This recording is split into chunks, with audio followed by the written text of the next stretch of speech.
As a person who speaks several languages, I'm always interested in those scenes in comedies and different kinds of films and movies, TV series, and so on, when there is a situation depicted when where you have a foreigner that is struggling to understand English language, and there are people of two languages, people of two nations who don't speak each other's language and trying to communicate in spite of it. And it's usually, especially in English speaking cinema, that kinds of scenes is usually portrayed in the wrong manner. Because, for instance, you have many American movies, American films, and you have it's a very typical situation when you have people who are playing actors who are playing people who barely speak English, and in spite of that fact, they are using idioms, for instance, to try when they are trying to communicate something in English, which is absurd because people who barely speak English know no idioms whatsoever. So it's a totally absurd kind of scene, and it's very frequent in American cinema. For instance, you have people who would say in those scenes like, mm, I am aware of that, but aware of that, being aware of something, it's an idiom. It's not something that would be said by a person who barely speaks the language. So you have people, and they wouldn't also use this have been, have got. They would not distinguish between me and I, because all those are features typical for English language only, or for English language among not so many other languages. So they would say rather, I knew it was something. Without that, I knew it's possible to not use the that part in English language, but the person wouldn't use it anyway, probably because this that is some kind of enigma for them. So they would say, they would not say I didn't knew, I didn't know, I didn't knew. Maybe they would say, or to make the different connection between the words, and or most probably they would say just me not knew that something. That would be right depiction of the situation aforementioned. So, for instance, like in that song, "Me not speak Americano," putting aside that they think that there is something like American language, it was a typical expression used by Sicilian and Italian, Southern Italian immigrants in the last part of the 19th century and at the beginning of the 20th century, and they came as immigrants to America to find a better life and so on, and better opportunities and so on. And they used to say, "Me not speak Americano," because it's an exact cliche from the Italian language. Io non parlo Italiano, for instance. Yes, so they would not distinguish between I and me, because in most languages there is no such distinction. They would say the negation before that's the right part, and that's very, very rare. But I recall, and I am precisely here to say a few words about Fawlty Towers, the ingenious TV series made by the Brits, and to be precise, by John Cleese and his crew, and about one of the characters of which is who is played by a German actor, actually, Andreas Sachs. Andreas Sachs is a German, but in the movie, and it was supposed that he would be a not so very bright German waiter working in this crazy English hotel ruled by Mr. Basil Fawlty, who is a madman.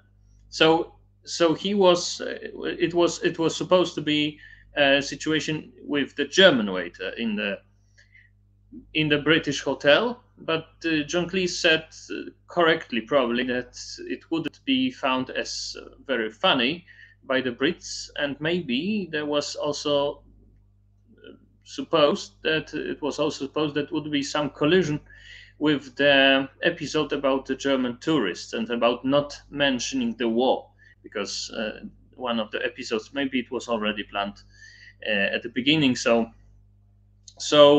Andreas Sachs said that he would learn Spanish language and use those constructions from Spanish language to make a funny situation when the Basil Fawlty is not understood by Manuel and the other way around. And I very much believe Andreas Sachs has learned Spanish well, because in those misunderstandings which we can see during the TV series, those scenes have, which is very rare, I repeat, we can see how a person who is thinking only in Spanish thinks when he is trying to say something in English, and this communication is very natural. That this is how it would be. This is how it would be exactly. Communication between a Spaniard who is not speaking English and an English person who is trying to speak Spanish but also not really speaking Spanish. So, for instance, there is a situation in which Manuel is carrying 3 plates, and Basil Fawlty,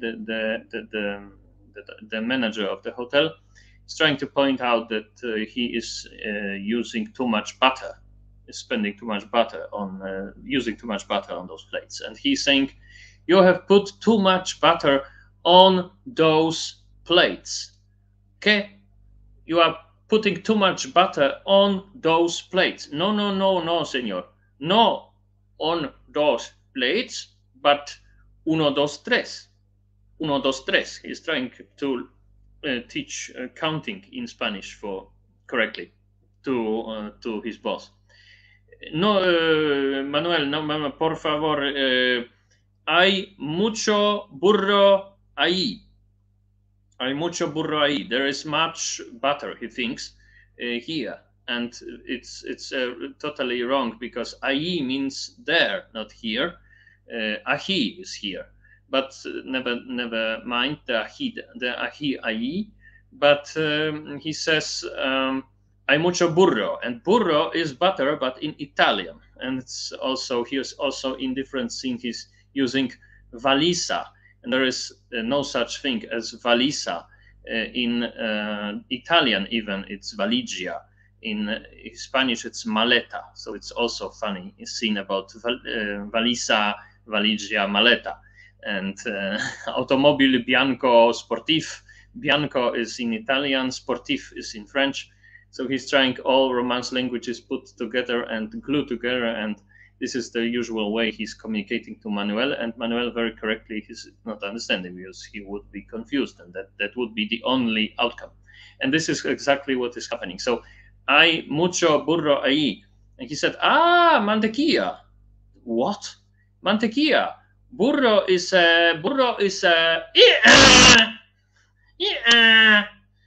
burro means donkey in Spanish, right? So burro is butter in Italian. In Italian, the donkey is asino, and in burro is donkey in Spanish, and butter is mantequilla. So funny scene, and 100% probable, 100% right. And in all those scenes, we have this good approach. And I appreciate it very much as a polyglot, because it's very rare to put that kind of scenes right. As I mentioned, you put, for instance, in the immigrant mouth, you would put some idioms, which is absurd, for instance. So they would say, for instance, in the different scene, there is a situation when a boss and his wife, they are leaving on some kind of vacation, and they are entrusting the hotel into the hands of Polly, the waitress, and Manuel. And Manuel is feeling himself like and behaving as if he were the boss, because Polly is asleep in some room, having a break, and he's in charge, which is a very dangerous situation, of course, because he's stupid and he's not understanding English both. and the guy who is bringing a leprechaun's figure, and he's providing it to the hotel, and he says, "Where is the boss?" The boss, I boss, I boss. Of course, after some kind of this kind of behavior, the deliverer, of course, is 100% no, 100% sure that Manuel is not the boss. So he asks, "No, no, no, no, no. Who is the real boss?" And this is also the correct, because Manuel clearly knows what boss means. He just used it. He just said, me boss, right? Or I boss. I don't remember. If he switched those because it's only typical for English language among the popular languages. I and me as something else. So he says I boss, I think, or me boss. No, but putting that aside, he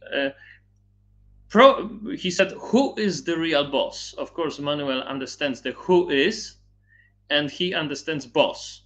So what's the big deal, right? In Spanish, real it does not mean real. In French, yes, réel. In Italian also, reale, realtà, realtà means the reality, realtà, reale. Okay, okay. There is also a word vero, means true, but this is something else. But in Spanish, the real is verdadero. Verdadero. It comes only from this verdad, verdad word. So verdad, reality, what's true, right? Truth, truth. For instance, in these kind of adverts, Spanish adverts, un verdadero paraíso a precios muy terrenales. A real paradise for very earthly, down to earth, meaning down to earth prices. So he is not responding to real. The French would, the Italian would, but not the Spanish. He would be waiting for something that is close to real means royal in Spanish. In French, the réel and the royal are two different words. In Italian, regale, there is the royal, and from re, the king, and reale are two different words. In Spanish, real means only royal, and verdadero is the correct word should be used. And so Manuel is not understanding, and he says he's not responding. So the real boss, the generalissimo, and Manuel seems to be a little confused. In Madrid, in Madrid, yes. So this is those scenes with Manuel when he's confused about the English language and not understanding so well. It's like a pearl, really, because it's very, very rare, these kind of scenes. And from the polyglot's point of view, I really appreciate those scenes in Fawlty Towers, because it's so rare that those scenes would be constructed in the right way.